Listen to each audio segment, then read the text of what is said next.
안녕하세요. 어려운 주식을 좀 더 쉽고 맛깔스럽게 분석하는 주식 셰프입니다. 네, 오늘 코스피 2.7% 정도 이렇게 상승해서 3천을 회복하고 끝났죠. 네, 3천을 회복하고 3,050까지 좀 회복을 하고 끝났습니다.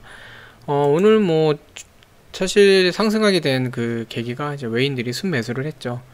그동안 목요일, 금요일, 지난주 목요일, 금요일 모두 외인들의 강한 매도세로 인해서 지수가 많이 밀렸는데 또 금요일날 밤에 또 뉴욕 증시가 좀 많이 빠졌어요. 그래서 걱정도 많이 하긴 했는데 그래도 뭐 외인들 매도량을 늘리지 않고 순매수를 했고 외인들 매도가 이렇게 거세지 않으니까 기관 같은 경우는 뭐 어느 정도 이제 순매수로 하면서 그동안 이제 기관들이 이제 자기들이 보고 있던 아마 밴드폭 이런 쪽으로 이제 움직이기 위한 그 약간 지수 상승을 좀 시켰습니다. 근데 오늘 이제 중요하게 보셔야 되는 거는 전반적으로 이게 반등이라기보다는 너무 이제 낙폭 그동안 이제 금요일날 낙폭이 컸다 보니까 거기에 대한 반발 매수 성향이 좀 있는 것 같아요. 그러니까 그런 상태로 보이니까 지금은 아직은 이제 변동성 이런 걸 놓고 조금 더 이제 계속 보수적인 접근을 하시는 게 좀 맞을 것 같습니다. 네, 그래서 지금 뭐 보수적인 접근이라는 게 종목이 바닥 다지고 반등하는 것 같네 이럴 때 예전에는 뭐 10개를 사셨다 그러면 지금은 5개에서 7개 정도로 이렇게 줄여주세요. 한 5개 정도만 하시거나 7개까지 뭐 이런 이 정도로 좀 줄여서 이제 매수를 하시는 게 좀 좋아 보입니다.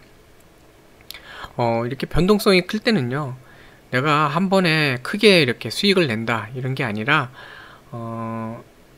조금 덜 먹더라도 좀 더 안전하게 간다 이런 걸 좀 하셔야 돼요.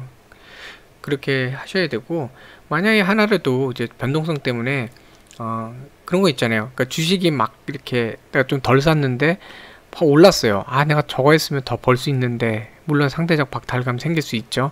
근데 그런 거 어차피 하루 이틀 주식하실 게 아니기 때문에 그냥 그러려니 하시면 됩니다. 그냥 본인이 가지고 계신 만큼 안정적 수익 내시면 되고 반대로 이제 현금을 갖고 계셨는데 조정폭이 좀 더 온다 그러면은 괜찮은 종목을 저가에 매수하셔서 더 큰 수익을 내실 수도 있어요.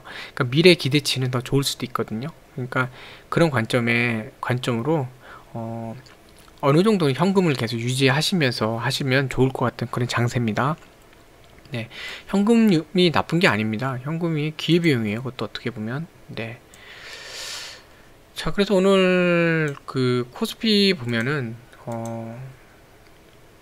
기존에 이제 조금씩 소폭 하락은 했지만 목요일, 금요일 외인 매도가 거세지면서 너무 이렇게 심한 낙폭을 했죠. 원래 기관은 그때 3100과 3260을 밴드폭을 잡고 있었어요. 그래서 3100을 하단, 3260을 상단으로 놓고 3100쯤에 가면은 그때는 이제 조금씩 올려주고 그다음에 3260 가면은 다시 좀 조정하고 뭐 이런 식으로 이제 전략을 한 것 같은데 외인들이 매도가 강하게 나오니까 이틀 목요일 금요일은 기관이 약간 관망세 그리고 어떤 방어적인 차원에서 리스크 관리적인 차원에서 약간의 이제 좀 순매도 그렇게 했었죠.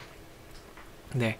자, 그런 상태에서 오늘 이제 외인들의 매도가 강하지가 않으니까 기관 쪽에서는 다시 한번 이제 매수를 하면서 어느 정도 반등을 시킨 것 같아요. 그래서 이 금요일 날그 하락, 이런 큰 하락이 없었다고 가정을 하시면 그 전에 이 고점을 가고 고점은 이 돌파가 어렵잖아요. 원래 3200이 제가 처음으로 이제 한 거기 때문에 시간이 걸려요. 이런 거 한번 또 하려면.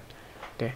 지수라는 거는 단순히 종목하고 또 달라서 우리나라 증시의 전반적인 평가이기 때문에 이건 좀 걸립니다. 네. 그래서 여기 이제 고점하고 조금씩 이렇게 하락을 했는데 여기까지 이 시초가까지 하면은 이 정도 폭 하락을 했는데 이제 외인 매도가 나오면서 크게 떨어졌죠. 여기서 여기까지 이만큼 떨어졌잖아요. 종가 기준으로. 그러니까 이제 기관들 입장에서는 이 정도 폭으로 계속 조정을 주는 겁니다. 이 정도 폭. 그러니까 여기도 이제 그 정도 폭에 있는 그 위치로 올려놓은 거예요. 이 정도씩. 여기서 요 정도씩, 여기서 한 요 정도, 여기서 한 요 정도. 예, 그 폭으로 올려놓은 겁니다. 그래서 거기까지 지금 왔으니까 자, 여기서부터 이제 전략이 뭐냐가 중요한데 기존에 이제 밴드폭을 조금 유지하려고 한다 그러면은 이제 3100 돌파 시도도 나올 거예요. 나올 건데 중요한 거는 이제 오늘 밤 간밤에 이제 뉴욕 증시에서 뉴욕 증시도 금요일날 많이 빠졌는데 거기에 대한 반발성 매수가 들어오는지, 그래서 어느 정도 회복을 하는지, 이게 또 중요합니다. 이게 투심을 또 좌우하기 때문에. 그래서 어느 정도 이제 그 미국의 게임스톱이나 이런 거 관련해서 그 헤지펀드와 그 개인 간의 싸움, 거기에 대한 불안 심리, 이게 조금 진정이 된다 그러면 3100 돌파 시도를 할 거고, 뉴욕 증시 상황이 또 안 좋아서 투심이 좀 악화되면 지금 볼 때는 이제 3000을 지지 라인으로 놓고, 네, 여기 안에서 이제 한번 이렇게 싸우지 않을까 하는 생각이 좀 듭니다. 그래서 기본적으로는 장대 양봉이 이렇게 터지고 나서 그 안으로 숨겨 들어가는 이 몸통도 있는 이런 양봉이 나오는 경우, 그러니까 장대 음봉이 나오고 양봉이 나온 경우에는 좀 긍정적인 신호로 또 보기도 해요. 근데 지금은 이제 변동성이 크다 보니까 그런 건 좀 감안을 하셔야 됩니다. 그렇기 때문에 밴드 하단 3000으로 놓고 밴드 상단 3100으로 당분간은 그렇게 놓으면서, 네, 지수 상황을 따라 좀 대응하실 필요도 있어요. 뭐 지수 얘기만 하면은 또 너무 재미없죠. 그래서 이제 보면은 어쨌든 금요일날 뉴욕 증시가 많이 빠지다 보니까 불안 심리 때문에 장 초반에는 많이 밀렸죠. 밀려서 2947까지 최근 들어서는 또 가장 저가를 찍었죠. 그래서 여기까지 또 뭐 한번 쭉 올라간 다음에는 좀 많이, 가장 많이 내려온 그런 상태죠. 그러니까 전에 이제 여기서 이렇게 해서 상승되고 나서는 거의 그래도 여기서 막 이렇게 움직였는데 이제 여기까지 한번 내려왔어요. 그쵸? 그런 상태인 거고, 그래서 이렇게 왔는데 어쨌든 지금 현재 매도는 과하다, 현재 구간은 과하다, 그래서 반발 매수가 들어오면서 쭉 이렇게 올렸죠. 올리면서 이제 여기까지 와서 마무리가 됐습니다. 그래서 뭐 3060까지는 아직 올리진 못한 상태예요. 네, 그래서 일단 지수가 반등을 했지만 이제 다시 오르나 보다라는 생각보다는 여전히 변동성이 크기 때문에 보수적인 매매를 하시면 좋겠다는 좀 그 당부의 말씀 좀 드리고 싶습니다. 주식은 안전하면 돼요. 안전하면 되고요. 1원이라도 돈이 계속 늘면 돼요. 그러다 보면 나중에는 돈이 많이 늘어나 있습니다. 그리고 이제 뭐 드리는 김에 말씀드리면, 자본금 대비 수익이 타당하게 늘어나면 돼요. 그러니까 예를 들어 10,000원 투자한 사람이 1년에 1,000원을 버는 건데, 1,000원을 투자한 사람은 1년에 그럼 100원이잖아요. 10%씩. 그쵸? 근데 1,000원을 번 사람이 1년에 1,000원 벌려고 그러면요, 100%예요. 2배로 점프 시켜야 되는데, 그러다 보면은 좀 무리하게 되는 겁니다. 무리하게 돼서 성공을 하면은 퀀텀 점프를 하겠죠. 돈을 많이 벌면서. 근데 그게 안 되면 또 큰 폭으로 또 그러니까 크게 이 자본을 그러니까 돈을 잃을 수도 있어요. 그렇기 때문에 그런 식으로 하시는 거 말고 현재 자본 대비 수익률을 적절하게 가져가시면 돼요. 뭐 10,000원이신 분들은 10%다 그러면 1,000원, 1,000원인 분들은 뭐 100원 이렇게 하면 돼요. 그러다 보면은 100원씩 100원씩 쌓이다 보면은 그 다음에 10번이면은 1,000원이잖아요. 그죠? 10개월 월 10% 사실 높기는 하지만, 네. 그래서 어쨌든 적절한 형태의 그 목표와 수익금을 갖고 가시는 게 좋습니다. 물론 이제 중장기 투자 같은 경우는 수익을 더 높게 볼 수 있지만 그만큼 여유자금, 그리고 좀 장기로 보는 잔파도 같은 거는 신경 쓰시지 말고 장기로 보시는 그런 연습도 좀 필요해요. 네, 그래서 장기 투자 관련해서도 제가 한번 영상으로 좀 설명을 좀 드리도록 하겠습니다. 자, 그래서 이제 시황인데 뭐 시황은 보니까 특별한 게 없었어요. 그냥 뭐 특별한 건 없고 바로 이제 수급, 네, 수급을 말씀드리면 오늘 코스피를 반등을 했는데 이제 전반적으로 연기금이 오늘 매도를 했거든요. 이런 반등하는 날에도 연기금은 뭐 계속 매도죠 지금. 근데 지금 이렇게 반등했는데도 또 매도가 나왔어요. 그러니까 기관이 이제 전반적으로 지수 반등을 위해서 뭐 이렇게 좀 순매수로 임했는데도 불구하고 연기금은 팔았죠. 네. 그래서 순매도가 나왔는데 그런 맥락에 여기도 좀 순매도가 나온 것 같아요. 그러니까 연기금은 여전히 보수적인 접근을 하고 있는 거죠. 네, 그런 상태라 일단 연기금 자체의 매도가 그렇게 강해지지만 않으면 될 것 같은데, 뭐 어쨌든 포지션 자체는 조금 보수적으로, 이제는 현재 위치가 조금 보수적으로 봐야겠다 하는 것 같고, 금융투자 같은 경우는 뭐 긍정적으로 보고 있죠. 지금 SK케미칼 같은 경우는 여러 가지로 뭐 실적도 그렇고 기대 실적, 그 다음에 자회사 IPO 뭐 기대할 만한 게 많으니까 그래서 쌍방으로 이제 베팅을 하는 거고, 자 이제 서서히 조금 미증시만 저 불안 심리가 좀 안정이 되면 서서히 이제 45만 원 작업을 이제 시작을 하려고 그러지 않을까 하는 생각도 듭니다. 네, 개인들 같은 경우는 뭐 단기 매매도 있을 거고, 뭐 장 초반에 좀 흔들린 게 또 있고 하다 보니까 이제 매도물이 나온 것 같아요. 네, 그래서 뭐 단타도 있고 약간의 이제 좀 차익 실현물도 좀 나올 것 같아요. 뭐 이때에 비해서는 많이 올랐으니까 뭐 그런 것들. 그리고 외인들 같은 순매수인데 여전히 이해가 안 가는 게 이 CS증권 단타족인데 계속 사기만 해요. 뭐 물론 중간에 좀 팔았는데 여전히 매수 포지션이에요. 그러니까 IPO에 대해서 또 좋게 보는 것 같아요. 네. 그래서 지금 어쨌든 기관이나 외인이나 SK 케미칼에 대한 어떤 기대감이 좀 높은 편인 것 같습니다. 네, 그런 상태고, 근데 전반적으로 이제 물량을 보시면 이제 매도, 여기 매도예요. 그다음 매수.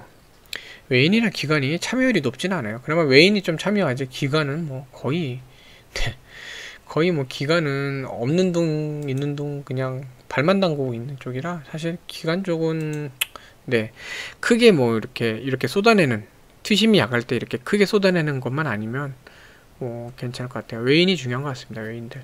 네. 실제로 외인들이 많이 살 때는 많이 오르고 많이 팔 때는 많이 내리거든요. 또 순매수 하니까 또 조금 사니까 또 오르고, 그쵸? 많이 사니까 또 이렇게 오르고, 그쵸? 물론 이렇게 외인이 샀는데도 떨어진 날은 좀 있었어요. 있긴 했는데, 그래서 전반적으로 보면 외인들이 참여를 어떻게 하느냐에 따라서 조금 네, 주가가 약간 좀 영향을 받는 것도 있어 보입니다. 자, 기술적 분석으로 이제 마무리를 하면요. 장 초반에 뭐 이렇게 완전히 이건 위아래로 이렇게 무슨 네, 뭐라고 그러죠? 바늘에다가 뭐 단추 하나 넣어놓은 것처럼 이렇게 됐죠. 변동성이 상당히 컸어요, 초반에. 네, 단타들이 끼기 딱 좋은 그런 변동성이죠. 그래서 그렇게 있다가 네, 이제 12시 10분 되면서 사실은 42만원이 깨졌는데 이때가 조금 네, 불안할 수 있는 상황이었는데 바로 회복했죠. 그러니까 42만원에 대해서는 또 지지가 어느 정도 조금씩 강해지는 것 같아요. 42만원 지지 네, 강한 의지로 확인하고 올라가서 이제 43만 9천원 44만원도 한번 돌파를 했는데 아직까지는 그렇게까지 하기에는 좀 에너지가 좀 필요한 것 같아요. 그래서 일단 44만원 하단에서 좀 숨고르기 한 상태고, 제가 전에도 말씀드렸지만 기본적인 지지 라인은 41만원에 있었거든요. 41만원이 있었고 이제 42만원에서 제 2차로 또 지지 라인을 지금 잡고 있었어요, 여기서. 근데 지금 뭐 여기서 보면은 이제 42만원도 어느 정도는 이제 지지 라인을 형성해 가는 것 같아요. 그쵸? 그러니까 42만원, 이제 42만원을 지지 라인으로 보시면 됩니다. 43만원은 이제 막 올라왔기 때문에 지지선 이거 뭐 보기엔 좀 어려워요. 지금 여기가 사실은 지지 구간은 어디 찾기가 좀 어려운 구간입니다. 단기적으로 상승도 지금 많이 한 상태고요. 네, 이때 대비해서 보면은 약간 여기 조정은 있었지만 뭐 이런 정도 상승이 됐죠. 거의 뭐 저가까지 기준으로 하면 이렇게 상당히 많이 올랐어요. 35만원에서 거의 즉 10만원 가까이 올랐잖아요. 그쵸? 아, 10만원에 9만원 가까이, 그쵸? 오른 상태고 여기 40만원이잖아요. 40만원에서도 한 거의 10% 가까이 단기적으로 상승한 구간이에요. 그렇기 때문에 지금 여기 뭐 당장 지지 라인이 없기 때문에 여기서는 일단 또다시 한번 이렇게 차곡차곡 다지기를 해야 됩니다. 이런 식으로. 이게 제가 정말 미래에셋대우는 수료만 아니면 당장 안 쓸 HTS. 네, 여기 그쵸, 여기도 그렇고 이때도 그렇고 네, 이런 데들 이렇게 보면 42만원 이제 지지라인 되는 것 같고, 자, 이런 식으로 이제 여기도 차곡차곡 이제 만들어가면 됩니다. 그래서 뭐 케미칼 뭐 모습 좋죠. 모습 좋고 기대 실적도 괜찮고 상승 여력도 많이 좀 있어 보이고요. 그래서 괜찮은데 지금 장세 자체가 변동성이 있어요. 케미칼이 이렇게 잘 가다가도 또 한번 출렁거릴 수도 있거든요. 그렇기 때문에 그 장에 영향을 받는 거기 때문에 그런 부분에 있어서 좀 보수적으로 접근하시면 좋고, 뭐 다행인 거는 기관들이 그렇게 심하게 들어와 있지는 않기 때문에 기관의 조정 장세에서도 그래서 케미칼이 어느 정도 강하게 버티는 것 같아요. 기관 물량이 많지 않으니까 뭐 조정을 하더라도 여기 영향이 조금 적어서 그런 것 같은데, 기관보다는 이제 말씀드렸지만 외인들 영향이 좀 더 크거든요. 그러니까 외인들의 그 매매 패턴을 좀 봐야 되고, 특히 이제 오늘 밤 뉴욕 증시 그때 어느 정도 이제 좀 회복이 되면서 투심이 개선되면 좋겠어요. 그러면 여기도 또 탄력을 받을 텐데, 네, 그런 모습들 좀 지켜보면서 하실 필요가 있습니다. 네, 현금. 네, 현금은 기회입니다. 기회를 갖는 거지 그게 손해보는 거 아니에요. 네, 그것도 한번 당부드리면서, 네, 어쨌든 월요일 출발 좋네요. 출발 빨갛게 출발했으니까 이번 한 주 또 좋은 소식 가득한 그 한 주 되시면 좋겠습니다. 네, 그러면 즐거운 한 주 되시고요. 시청해 주셔서 감사합니다.